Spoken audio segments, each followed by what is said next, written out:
aí, mais um dia aqui, ontem um dia de pré-campanha de um candidato à presidência da República rodando os interiores. Fui em São José do Rio Preto, fui em Ribeirão Preto.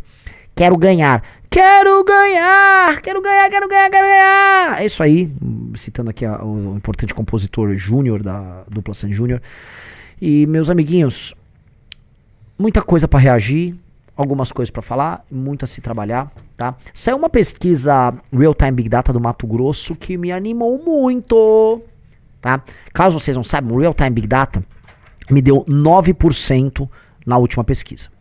Os trackings deles, pelo que eu ouvi falar, que eu não tenho acesso, mas as pessoas se falam, estão sempre acima de 10. Onde eu quero chegar? A Real Time Big Data desta semana do Mato Grosso já me deu 8, ou seja, eu cresci 2 pontos percentuais no Mato Grosso. Se essa tendência for mantida nos outros estados, acho que falar em 11, 10 no Real Time Big Data não é loucura, não é, Rafael Almeida? Não é loucura, cara. É. Atlas, veremos. Acho que Atlas eu devo aparecer com 8 ou 9, talvez 10. Tá? Veremos, tá? E no geral, continuamos agora dominando as redes sociais. Saiu um relatório da Bytes, tá? E eu dominei as redes sociais nos últimos dias, então lidem com isso, né? O movimento que acabou, o movimento que ninguém liga, o grupo político que perdeu, tá fazendo Lux Maxing e tá mogando os betinhas, são os adversários, tá? E com base nisso vamos crescer muito para essas eleições, não é, Rafael Almeida? É isso, a gente pode falar do seu logo do iPhone aqui ou podemos falar de tudo. Falar do Bob Dylan, você também quer falar? Podemos falar do Bob Dylan. Aliás, cadê? Você pode já dar uma palhinha pra gente hoje ou não? Pô, se pegar a gaitinha, eu posso fazer pegar uma gaitinha. Assim, se tivesse um violão aqui, deve ter algum violão em algum lugar. Acho que tem a sua guitarra. Tem uma das guitarras minhas aqui? Será que dá pra gente fazer um Guitar Maxing? Dá pra eu larpar de Bob Dylan? Renan, antes dos assuntos do dia, tem o assunto de ontem que a gente acabou não comentando muito bem ainda, mas eu queria que você entrasse. Quem deveria desobedecer a ordem ilegal de Alexandre de Moraes para quebrar sigilo jornalista?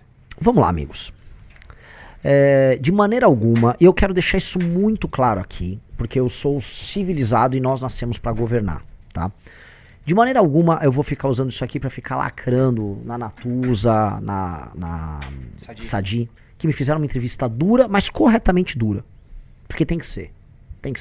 Esperamos isso e isso foi feito. Não foram desonestas, mas foram duras. Porque lá eu discuti, especialmente com a Natuza, sobre o lance do ordem ilegal não se cumpre. Mas quem determina isso? Eu posso falar que é a Constituição, porque algo que é flagrantemente legal tem que ser negado. Então, vou dar um exemplo. Se me vem uma ordem de um policial, olha, pegue esta arma, tá? E, por favor, atire contra aquela pessoa inocente. Eu não sou obrigado a cumprir a ordem daquele policial, por mais que ele seja a autoridade, a mano militar do Estado naquele instante. Isso vai derivando até chegar à última instância, que seria a Suprema Corte. Se a Suprema Corte, que tem poderes supremos, ela nega a própria Constituição, a quem eu devo recorrer? Essa é uma discussão quase filosófica aqui, mas em última instância um poder diante de uma ameaça flagrante à sua própria liberdade ou ao direito de muitos não pode cumprir uma ordem legal. Certo? Essa foi uma discussão interessante, dá muito pano pra manga, e eu avisei que no caso de uma operação que está sendo tocada completamente dentro da lei, uma operação, por exemplo, policial para libertar uma favela, aí vem uma ordem, desocupe. Não vou cumprir, ponto. Imagina, você mobiliza policiais, coloca eles em risco, tem uma operação que está libertando pessoas, aí eu vou parar de fazer isso porque vem uma decisão. Não vou. E assim, eu vou pegar antes um parecer da AGU, da Advocacia Geral da União, lá, isso aqui é ilegal, então eu vou continuar executando, e aí eu vou discutir lá no pleno, e aí vamos discutir, mas eu não vou parar a operação. Ponto. Ok? Agora aconteceu, entretanto, algo que suscita grandes discussões contra uma fonte de um jornalista que trouxe a público uma questão meio indecorosa, aparentemente. Não tenho como estabelecer um julgamento final, mas parece ser uma coisa indecorosa envolvendo o uso de carros oficiais ali por parte do senhor Dino, talvez de maneira ilegal, tá? Eu vou trazer a parte do Dino, né? De acordo com a turma, a defesa do Dino, vazou uma questão que envolve um aparato de segurança. Havia uma empresa, acho que essa empresa era ligada a agentes de Estado, que vazaram informações e que essas informações eram informações de segurança para um jornalista. Estão dizendo que o jornalista, inclusive, recebeu dinheiro para isso. E aí, em nome, sei lá, da proteção da dignidade do Dino, aquilo que é base, que é premissa do jornalismo, que é o segredo de fonte, foi violado. O Alexandre de Moraes, ele viola esse preceito que é constitucional, que é o sigilo de fonte. A fonte é exposta, o jornalista é exposto. Equipamentos, sei lá, celulares, sei lá, computadores são apreendidos. E aí a ideia de jornalismo no Brasil passa a ser mitigada. Ah, mas era uma situação excepcional. É excepcional. Se um jornalista receber um dinheiro de alguém e mandar agora durante o período eleitoral, sei lá, se infiltrar na casa dos meus pais, pra ir no meu quarto, pra encontrar documentos meus, eu tenho direito à mesma coisa? Só pra saber. Eu tenho direito então a pegar a pessoa, pegar o jornalista? É isso? Não me parece ser o caso. O jornalismo funciona enquanto jornalismo. Tim Lopes, um herói do jornalismo brasileiro, se infiltra numa favela para ficar amigo dos traficantes e descobrir ali, vamos dizer, as violações literais contra menores de idade tocadas por traficantes. Tá? Aí ele é pego e ele é morto. O jornalismo trabalha com risco, ele trabalha com informações. O jornalismo é assim. Quer dizer que o jornalismo contra ministro do Supremo não é jornalismo.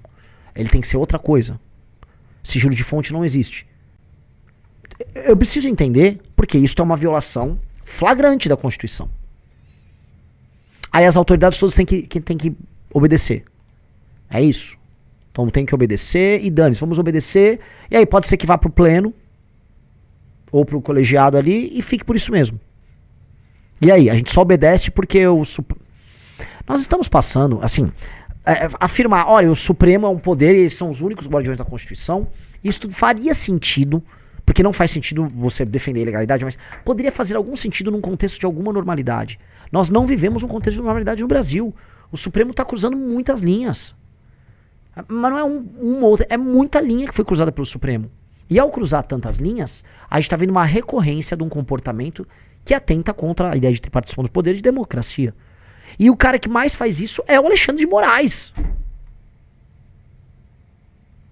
Mas meio que de longe. É o Alexandre de Moraes. Então, amigos, aceitar a anormalidade como normalidade é, no fim do dia, apoiar a anormalidade. Portanto, é apoiar um regime que a gente vive, que é um regime em que o judiciário dispõe de super, hiperpoderes que vão dos privilégios à participação em escândalo de corrupção à impunidade total e completa. E essa ilusão que uma parte do jornalismo tem e uma parte do mundo do direito tem, essa ilusão não tá fazendo bem pra gente. O mundo do direito fica com essa... Não, veja só, o que o Renan disse não é conceito nenhum. Direito, amigos, é papel. Direito é papel. A norma não resiste à espada. E a briga que existe entre os poderes já beirou a espada. É uma briga sobre quem tem mais poder de coerção, quem prende quem sanciona quem. É uma briga de força. Já é uma briga de força. Ora, quando Jair Bolsonaro, em nome do Poder Executivo, propõe que militares invadam o STF, o TSE e prendam membros do TSE, ele está falando em força. E quando Alexandre de Moraes, do outro lado, prende todas aquelas pessoas no dia 8 e depois prende o Bolsonaro, é sobre força.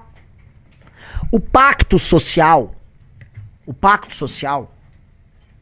ele existe quando uma sociedade acredita num sistema de valores tal que as normas fazem sentido para elas. O Brasil está num processo de guerra faccional, em que o regime como um todo está muito doente. Em geral, guerra faccional termina com morte, guerra civil, ditadura ou uma repactuação.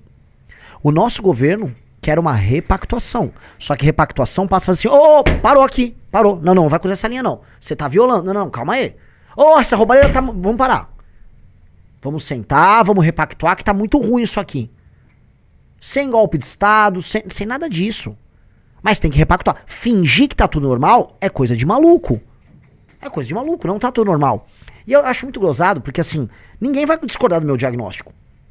Tem um livro, eu vou divulgar esse livro aqui, eu li ele, tá? Recomendo que vocês leiam, tá inclusive na lista de best-sellers, tá? Cadê? Abre ali, Riso, acho que chama Joaquim Falcão, o nome dele. É um livro verde e roxo muito bom. É ele mesmo, pega o livro dele. Procura aí, livro. Imagens, esse vídeo, a oligarquia dos poderes. Amigos, eu recomendo que vocês leiam esse livro, A Oligarquia dos Poderes. Até porque tem gente, inclusive do direito, do jornalismo, o Joaquim Falcão é do meio do direito. Ele demonstra ali, por A mais B, o drama que a gente está vivendo. Que é um drama institucional em que os poderes, meio que em vez de um fiscalizar o outro, um aceita a roubalheira e os privilégios do outro. Tá? Eles atuam em conjunto quando os escândalos comuns lhes beneficiam. E eles nos administram como se escravos fôssemos. Tá? Então, esse diagnóstico, modéstia à parte, eu e o nosso grupo já fazemos ele há muito tempo. Você pode pegar desde as nossas lives, mas vamos falar em material documentado, material escrito. As revistas Valete, que vem desde a do Alexandre de Moraes. Pega a Valete número 1. Tá? Não tá aqui. A Valete número 1 é sobre isso. Essa aí. Quando a gente tá falando dos superpoderes de Alexandre de Moraes, a gente tá descrevendo o cesarismo de Alexandre de Moraes. Ou melhor, o Alexandre de Moraes tornado uma espécie de ditador para assumir superpoderes para resolver os dramas de uma república em crise. Então, mesmo com os poderes, como o Joaquim Falcão descreve, cada um cuidando do seu esquema, em algum momento, para manter o esquema de pé, foi necessário colocar um super ser, né, um agente com superpoderes, que foi Alexandre de Moraes, para manter o game vivo. Tá? É muito interessante isso. Então, o que aconteceu aí, que envolve Alexandre de Moraes, é uma demonstração clara de que, assim, não tem democracia e que o regime está totalmente doente por dentro. E aí o jornalismo vai defender isso? Eu não acho que o jornalismo deve defender. Tem que falar, isso aqui é ilegal. E decisões ilegais, especialmente decisões ilegais em temas graves, não se cumprem. Até porque o prejuízo social pode ser gigantesco. Imagina que você está terminando de derrotar o Comando Vermelho numa operação no Rio de Janeiro. Você vai prender o DOCA. Você cercou lá o Morro do Alemão, você vai prender o DOCA. De repente vem uma decisão do Xandão. Pare já a operação. Aí você vai deixar o DOCA escapar? Você vai deixar as pessoas que moram naquela favela, que começaram a viver, a respirar sem o jugo do Comando Vermelho, elas voltarem pro jugo do Comando Vermelho? Eu não vou parar. E acho que nenhum homem de verdade pararia. Entendeu? É isso. É isto. Rafael Almeida. Vamos lá, temos mais algum tema legal? Vamos lá, vamos indo. Enquanto você vai procurando tema, eu vou...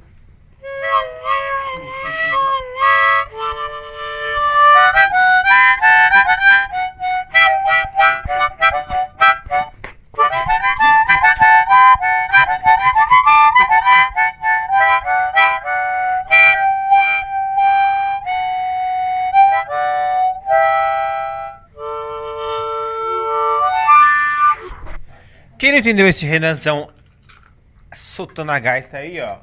Domingo, atenção pessoal, domingo, lançamento de campanha de Renan Santos, dia 16 de agosto, na Largo São Francisco, aqui em São Paulo, a partir da 1 da tarde. Renan teremos discurso de muita gente legal. E também o Renan vai tocar o próprio jingle a lá Bob Dylan. O que é tocar o jingle a lá Bob Dylan? Gaitinha com um violão, é isso. É porque assim, tem um jingle que a gente vai tocar, né? Eu vou lá no Renan pela manhã. Só que se a gente tocar no violão com todo mundo lá. Eu vou botar no Renan, é isso? É esse aí. É esse aí. É esse mesmo. E, pô, é tão legal. Né? Os caras botaram o Renan é maluco. Eu volto a colocar, eu acho muito engraçado e eu acho até. É aquela elogio disfarçado de insulto. Quando os nossos adversários chamam o Renan é muito maluco. Ou o Renan cheirou coca, porque eu falo muito rápido. Eu vejo isso em todos os lugares. Quer dizer, o cara não consegue aceitar que eu sou... eu tenho uma fluência verbal melhor do que dele ou dos ídolos dele. Aí ele presume que eu precisei usar entorpecentes. Poxa, cara. Não. É ruim pra você ter que aceitar que, de fato, eu falo melhor do que você que faz esse insulto ou que os seus ídolos? Aí precisa disso? Isso só soa... Sério, eu entendo. Pra mim soa como um elogio. Porque de fato eu falo bem. Né? E é o seguinte, pessoal. Nesse domingo, dia 16, está na tela o QR Code.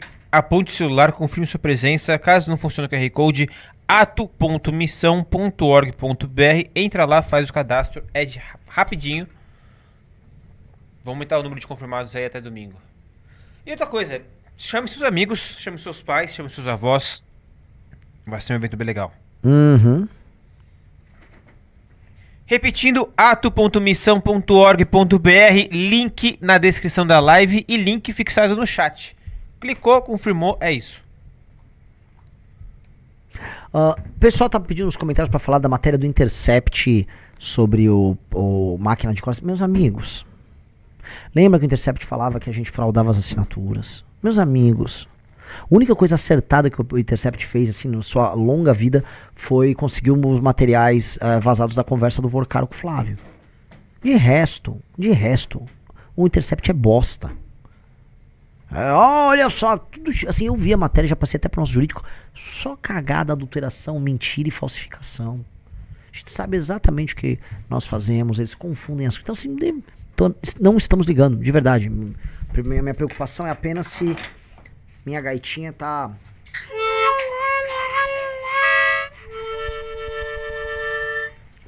É essa, se a minha gaitinha tá funcionando.